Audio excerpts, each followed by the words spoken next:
I got so much motherfucking design on right now. Break it down, bring it back, make it clap. I got 3 old thoughts, new block, where that thing. Bitches on my line, and you know. Assalamualaikum warahmatullahi wabarakatuh. Halo teman-teman, selamat pagi.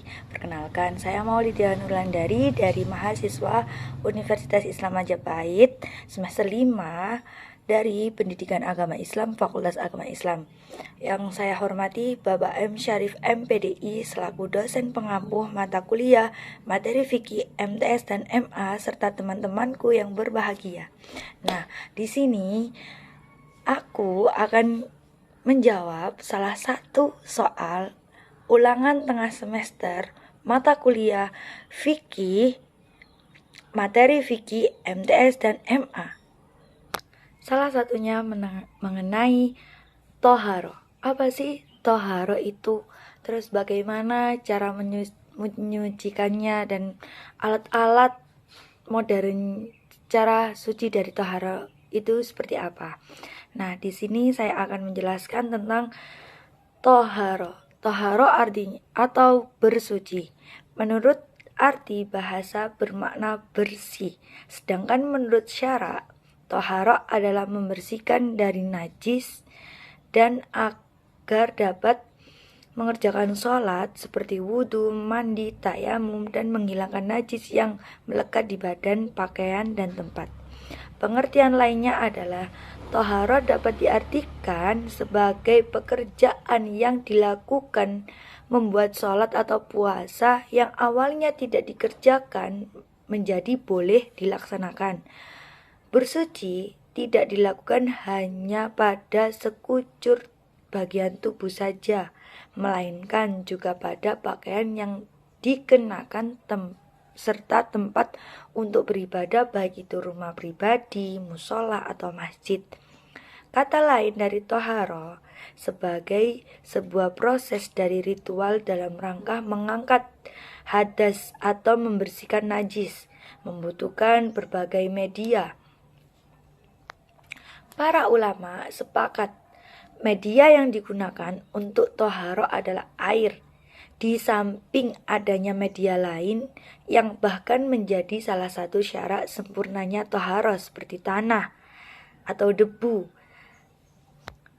Islam memberi perhatian yang sangat besar terhadap bersuci atau toharo sendiri. Bersuci merupakan perintah agama yang bisa dikatakan level lebih tinggi dari sekadar bersih-bersih. Sebabnya tidak semua hal yang bersih itu suci. Toharo juga dapat diartikan sebagai hal yang dilakukan untuk menjadikan sholat itu sah, untuk dikerjakan seperti wudhu, mandi wajib, mandi wiladah, dan juga tayamum. Toharo merupakan perintah bersuci sebelum melakukan ibadah dalam ajaran Islam.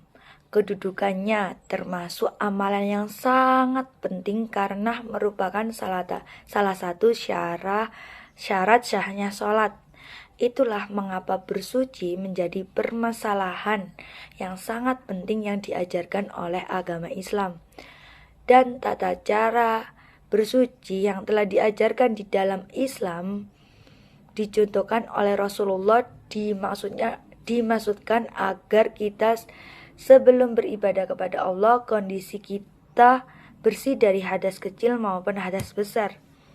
Macam-macam toharo, yakni dibagi menjadi 3. Salah satunya bersuci dari hadas. Bersuci dari hadas merupakan kategori bersuci khususnya untuk badan. Bersuci dari hadas ada 3, yaitu bersuci dari hadas besar yakni mandi, bersuci dari hadas kecil yakni wudhu, dan mengganti dari keduanya ada yang udur yaitu tayamum. 2. Bersuci dari najis atau kotoran.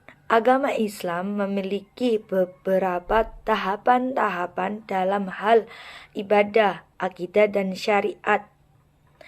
Salah satu aturan dalam ibadah untuk umat muslim adalah bersuci dari hadas kecil maupun hadas besar.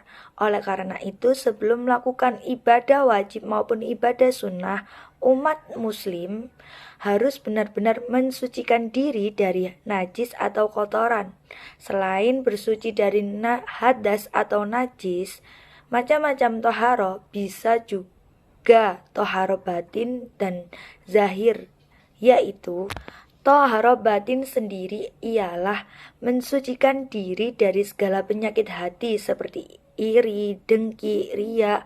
Cara mensucikannya dengan cara melakukan taubatan nasuha, yaitu memohon ampun kepada Allah dan berjanji tidak akan mengulanginya lagi. Itu dinamakan toharo batin. Sedangkan toharo zahir adalah mensucikan diri dari kotoran atau hadas. Keduanya memiliki perbedaan dari segi cara bersucinya. Membersihkan kotoran yang ada pada tubuh atau tempat sholat bisa dengan menggunakan air suci atau air yang mengalir. Sedangkan untuk mensucikan hadas dapat dilakukan dengan cara wudhu, mandi maupun tayamum. Tata cara toharoh dari hadas kecil, yakni berwudu. Toharoh berwudu dari hadas kecil diawali dari membaca niat wudu seperti ada pada umumnya, terutama jika kita hendaknya sholat, yakni Bismillahirrahmanirrahim, nawaitu wudu'a li raf'il adasil asghori fardhalillahi ta'ala.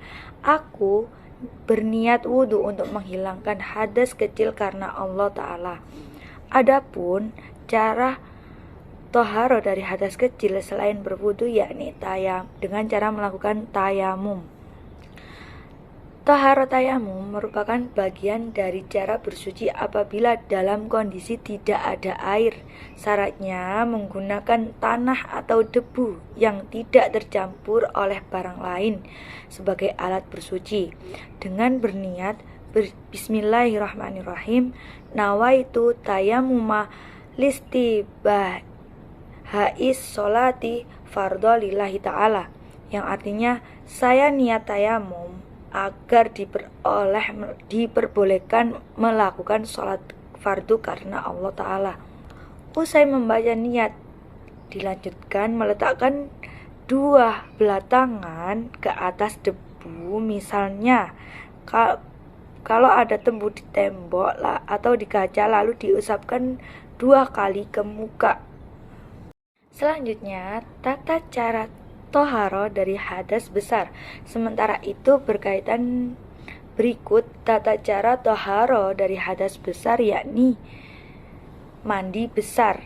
Mandi besar atau mandi wajib ini termasuk syarat mutlak bersuci dengan cara mengalirkan air ke seluruh tubuh dari atas kepala sampai ujung kaki dengan menggunakan niat atau dengan berniat Bismillahirrahmanirrahim, nawaitu husla li raf'il hadasil akbari fardhalillahi ta'ala, yang artinya aku niat mandi untuk menghilangkan hadas besar dari janabah fardu karena Allah Ta'ala atau fardu karena Allah Ta'ala. Mengikuti madhab Imam Syafi'i, yaitu saat pertama membaca sholat harus dibarengi atau harus barengan dengan menyiram tubuh dengan air secara merata dari mulai bagian tubuh kanan sampai tubuh bagian kiri. Kemudian mengguyur seluruh tubuh dengan tubuh bagian luar tak terkecuali sela-sela rambut dengan bulu-bulunya harus memakai air yang mengalir. Alat bersuci yakni ada 3, yaitu wudu atau mandi, tayamum, dan istijmar. Wudu atau mandi dengan air yang mutlak dan air mustakmal seperti air hujan, mata air, embun, salju, dan juga air zam-zam. Sedangkan tayamum bisa menggunakan tanah atau debu.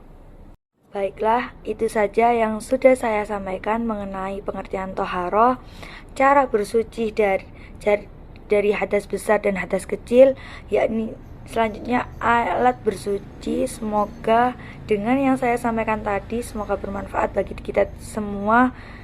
Lebih kurangnya perkataan atau kata-kata saya yang kurang berkenan di hati, saya mohon maaf yang sebesar-besarnya. See you next time.